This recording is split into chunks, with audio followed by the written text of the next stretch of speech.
ఇప్పుడే జీ5 app download చేయండి. చూడండి మీ ఫేవరెట్ టీవీ షోస్ ఎప్పుడైనా ఎక్కడైనా. హాస్పిటల్ స్టాఫ్ మొత్తాన్ని కొనేసి దేవి అనే ఈ ఆర్టిస్ట్కు లక్షల్లో రెమ్యునరేషన్ ఇచ్చి లాయర్ చాణక్య గారికి కూడా లక్షల్లో ఫీజు చెల్లించి ఈ రకంగా మసిపూసి మారేడుకాయ చేయాలనుకున్నారు.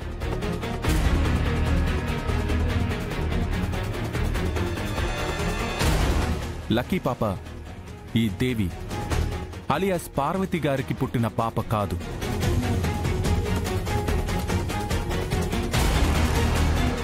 మరో తల్లికి పుట్టిన బిడ్డ.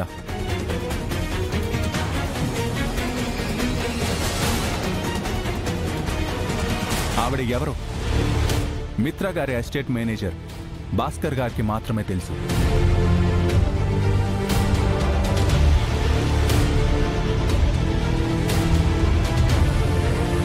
కానీ అతను అందుబాటులో లేరు. ఐ థింక్ అతన్ని ఈ సరయు గారే మాయం చేసుంటారని నా అనుమానం.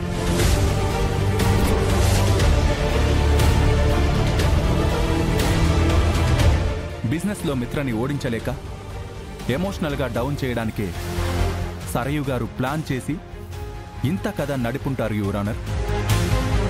కావున లక్కీ పాపను నా క్లయింట్ లక్ష్మికి అప్పచెప్పాలని కోరుకుంటున్నాను.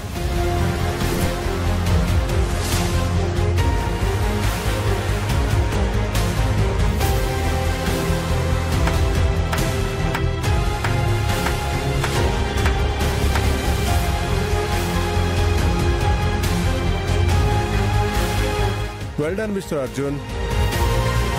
మీలో ఒక లాయర్, ఒక బిజినెస్ మ్యానే అనుకున్నాను. ఒక మంచి స్టోరీ స్క్రీన్ ప్లే రైటర్ కూడా ఉన్నాడు. ఇప్పటికిప్పుడు ఒక కట్టుకథను బాగా అల్లి చెప్పారు. ఇది కట్టుకథ కాదు, పచ్చి నిజం. ఏది నిజం? సరయు గారు మీకు స్పాన్సర్ చేయడం నిజం కాదా? తను పార్వతి కాదు, దేవి అన్నది నిజం కాదా? తన అకౌంట్లో 10 లక్షలు ఉండడం నిజం కాదా? అవును, అవన్నీ నిజమే. కానీ మీరనుకున్నట్టు కాదు మిలాడ్. మన యువలాయర్ గారు తనకు దొరికిన చిన్నా చితక ముతక సాక్ష్యాల్ని పట్టుకొని అవే ఈ కేసుని తారుమారు చేసే ఆధారాలు ఉన్నట్టు ఎంతో ఉత్సాహంగా సపోర్ట్గా వాదన చేస్తున్నారు.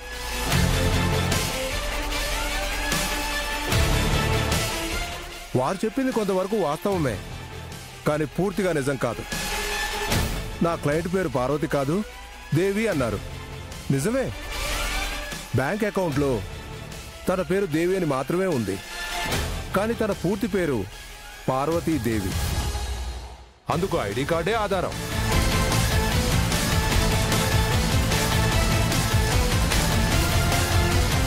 ఇకపోతే సరియు గారు నాకు స్పాన్సర్ చేశారు. కానీ అది మిత్ర గారి మీద పగతో కాదు, పార్వతి గారి మీద జాలితో. పార్వతి గారి కూడా సాయం చేశారు. అది కూడా మిత్రగారి మీద పగతో కాదు, సాటి స్త్రీ అన్న ప్రేమతో.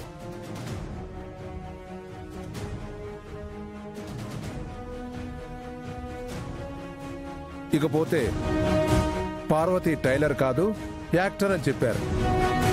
అవును, నిజమే.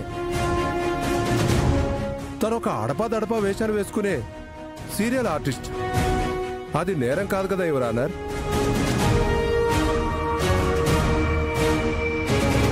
అయినా ఇవన్నీ ఈ కేసుకు సంబంధం లేనివి. లక్కీ పాప పార్వతి కూతురేనని డిఎన్ఏ రిపోర్ట్లో స్పష్టంగా ఉంది.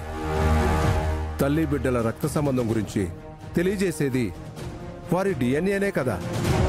అంతకు మించిన ఆధారం ఇంకేం కావాలి యువర్ ఆనర్?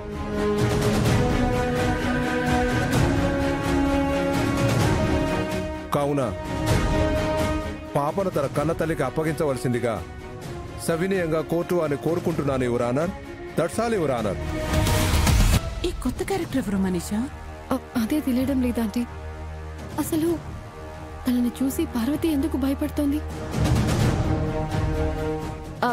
యువర్ ఆనర్, మీరు అనుమతిస్తే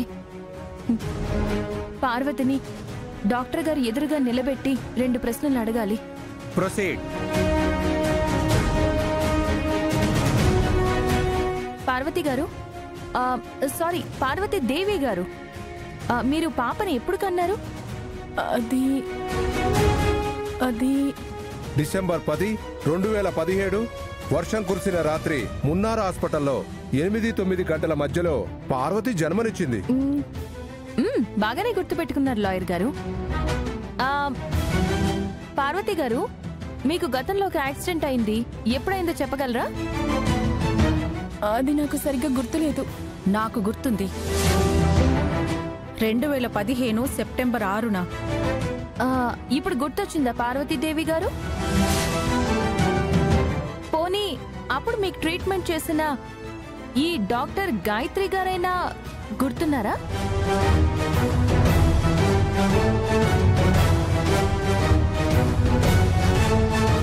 యువర్ ఆనర్, 2015 సెప్టెంబర్ 6న ఈ పార్వతీదేవికి ఒక పెద్ద యాక్సిడెంట్ జరిగింది. దురదృష్టవశాత్తు ఆ ప్రమాదంలో తన గర్భసంచి పాడవడం మూలంగా అది తొలగించడం అయింది.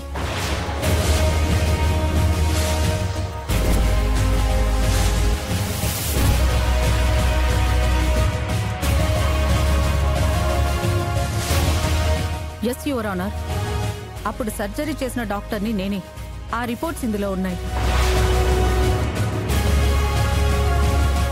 ఇదిగోండి.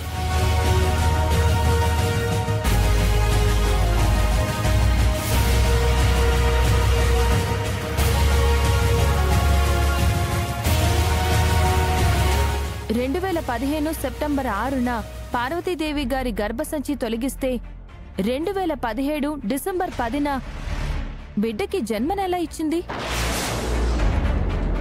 సారీ యువర్ ఆనర్, గర్భసంచి లేని ఒక స్త్రీ తను గర్భాన్ని ఎలా మోస్తుంది?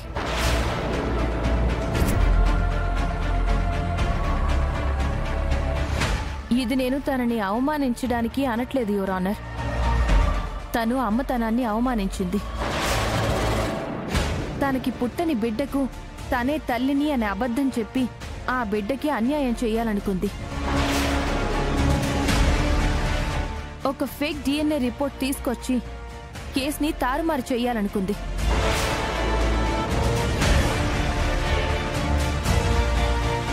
ప్రాణంగా పెంచుకుని తనే ప్రపంచంలో బ్రతుకుతున్న నా భర్త మిత్రానందన్ గారికి ఆ పాపని దూరం చేయాలనుకుంది. తను ఏ ఉద్దేశంతో ఈ పని చేసిందో, తన వెనక ఎవరుండి ఈ పని చేయించారో నేను తెలుసుకోవాలనుకుంటున్నాను యువర్ ఆనర్. నీ పని అయిపోయింది మనీషా. అది నీ గురించి సరియు గురించి ఖచ్చితంగా చెప్పేస్తుందేమో. భయపెట్టకండి ఆంటీ. ఏంటమ్మా, ఎందుకు ఇలా చేసావు? ఎవరు చేయమన్నారు?